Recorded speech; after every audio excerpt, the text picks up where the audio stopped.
be deep diving into the scalable and foundation solution challenges, as well as the other themes and prices associated.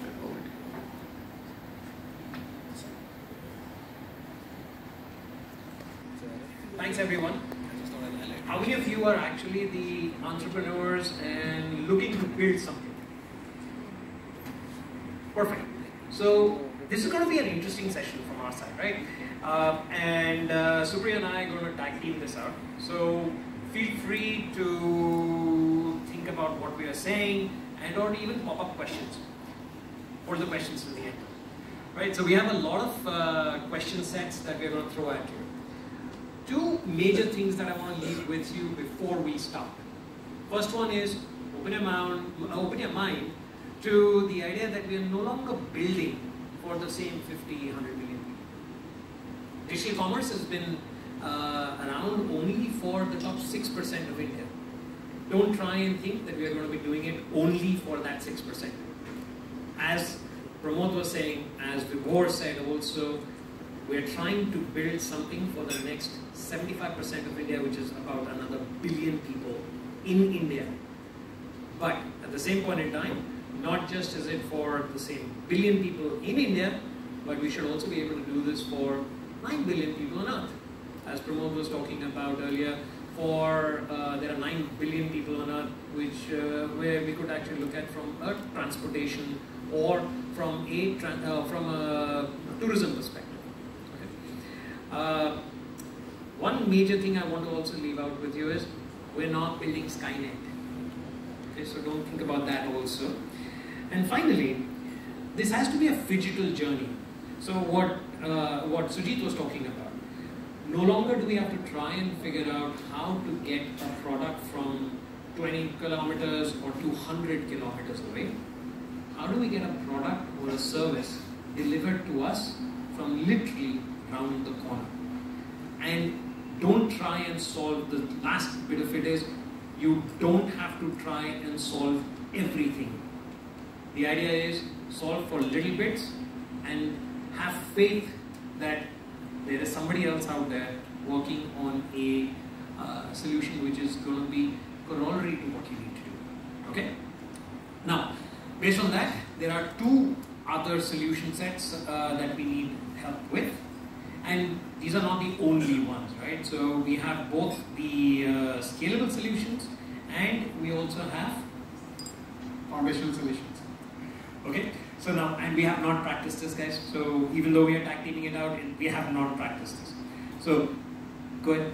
So I just wanted to give an introduction in terms of how we came up with this challenge statements.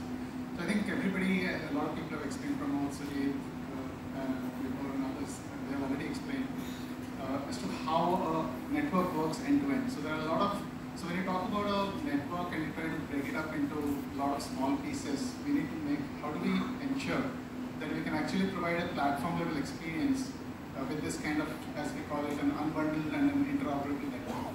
So that is the challenge that we have in front of us. So there's a lot of problems, both big and small. We've just tried to put together some of the problem statements, and solving these problems will actually make a huge difference to the performance of the network.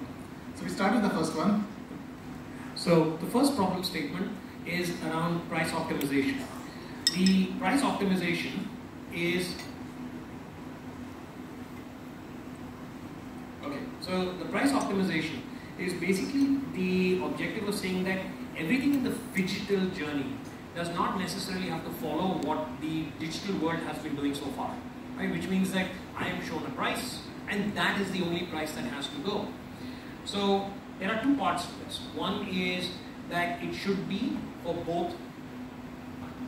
So it should be for both for products and for services, which means that depending on the construct that is being shown to a particular customer, can I change the pricing practically on the fly?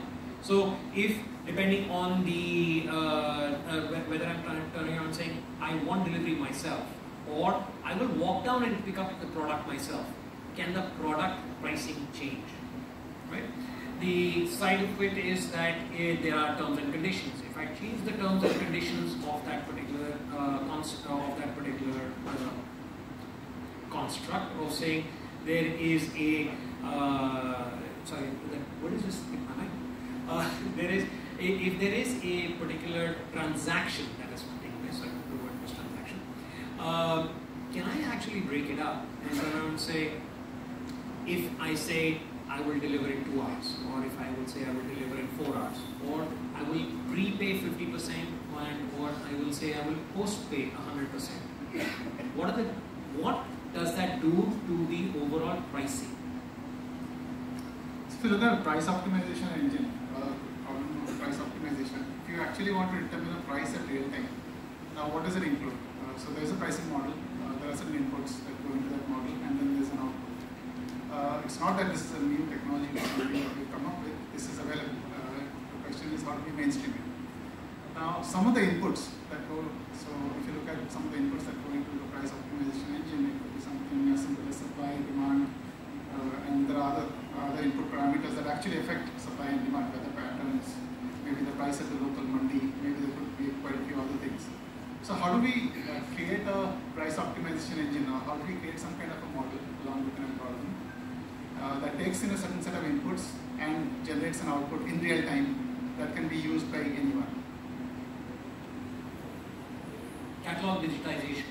Multiple people have already said so that this is one of the very, very strong and extremely difficult problem statements to solve for.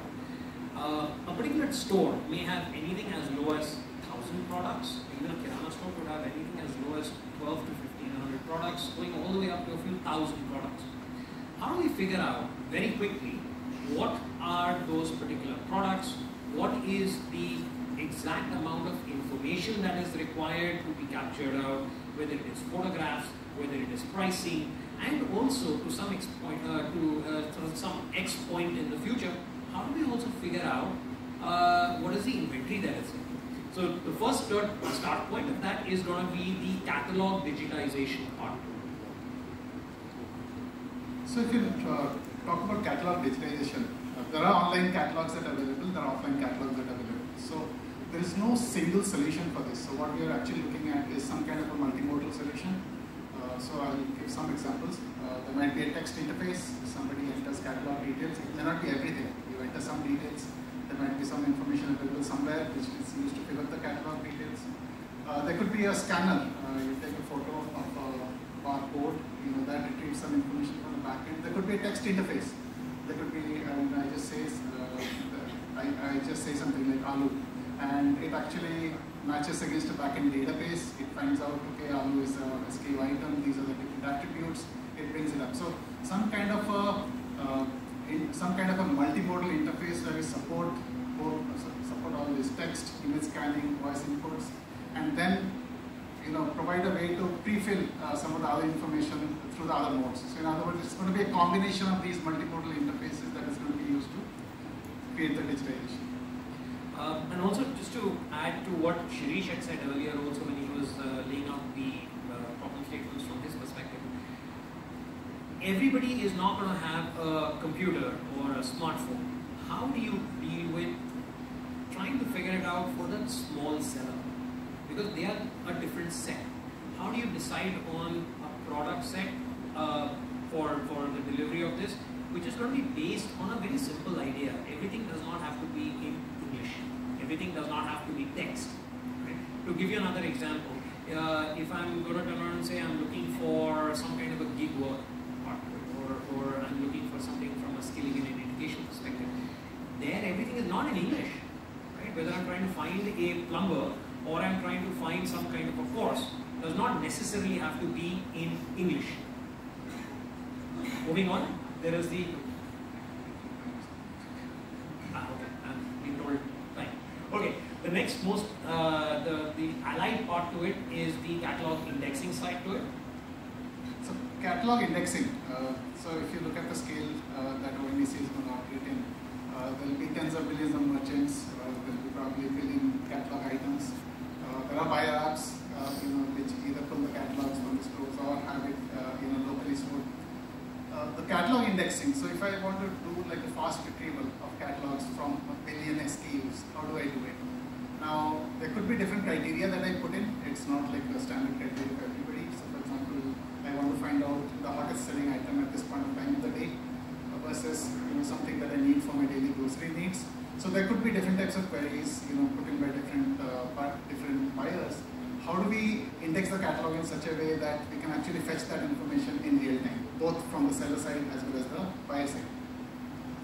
Now, there's one more point which I want to mention here, which is that I think all of you have heard about ChatGPT and the underlying technology of ChatGPT, which is LLMs. Now, both for the catalog digitization, catalog indexing, there are some other problems that are going to come up, like Indic language support and all that. I think LLMs are one of the technologies which are probably suitable for these kinds of problems, except that the amount of training that an LLM needs may not work out at population scale. Just to give you an example, ChatGPT-3, it has been trained using 500 billion words. And a typical human being, they get to see probably, they get acquainted with about 100 billion words until the age of 20. So that is one of the thoughts that I want to leave you with. Look at LLMs, but how can we make it more data efficient? How can we reduce the amount of training? But that should be like a made in India LLM, not built in some other country. Using open source maps. Now, given that a order is actually going to originate on a buyer application, like for example a Paytm, and it is going to be ported over to the other side where there is a seller application, like for example a Magic Min, etc., where at which point in time the drop point of that particular order needs to go from one side to the other side.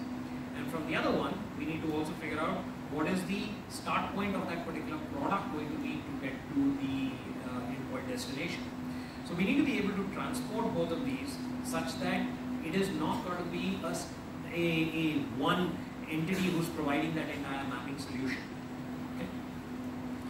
So mapping is actually one of the core problems in digital commerce. So some of the things for which mapping is used, one is defining serviceability, for example, finding moderable distance between 2 points, coming up with a path between 2 points. And these are the 3 most common problems that we deal with, but I'm sure there are a lot more. The technologies that are used today, Google is one of the sponsors, but Google Maps is widely used, is Map My India. But these solutions are very expensive.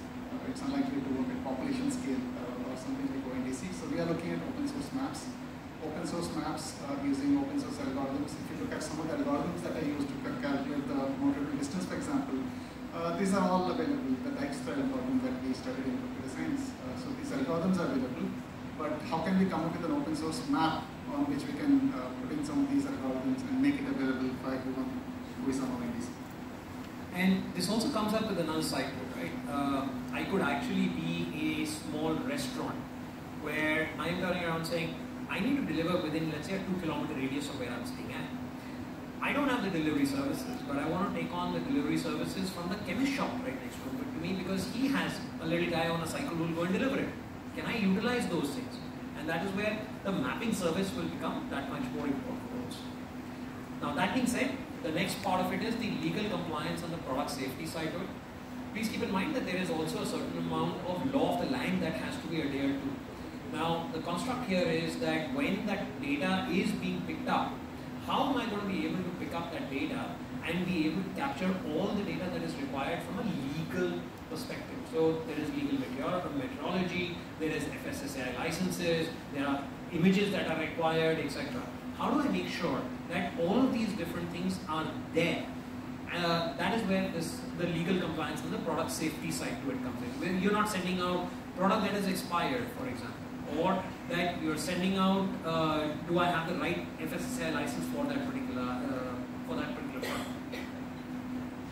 So this is just to create a kind of normalized representation that will help participants decide, because if you look at ONDC as a facilitator, we are not going to be liable for any of the legal compliance or product safety requirements, but participants are.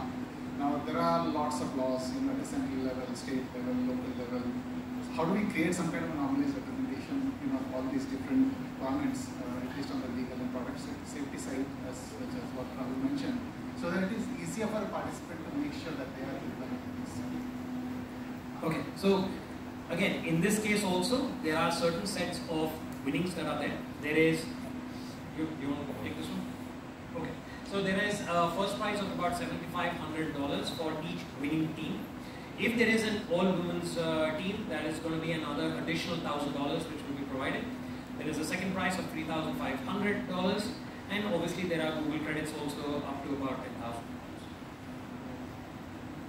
Guys?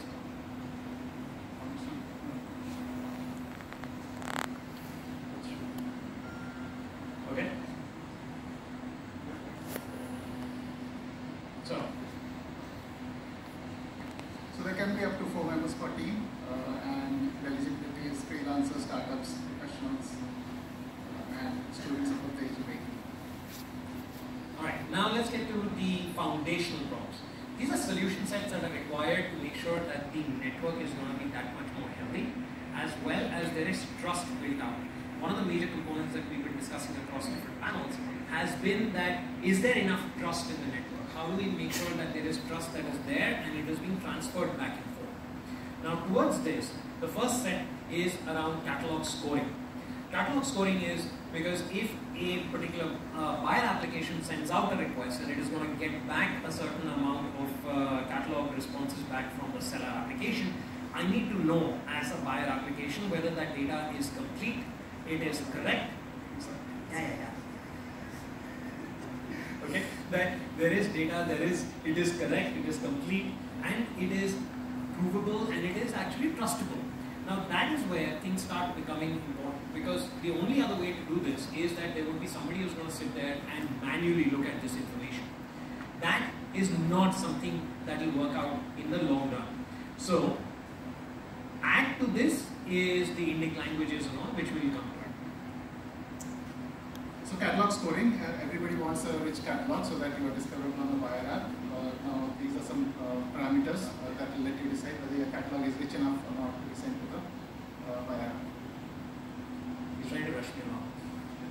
Okay, so now Indic language support. Please keep in mind, India is a large country.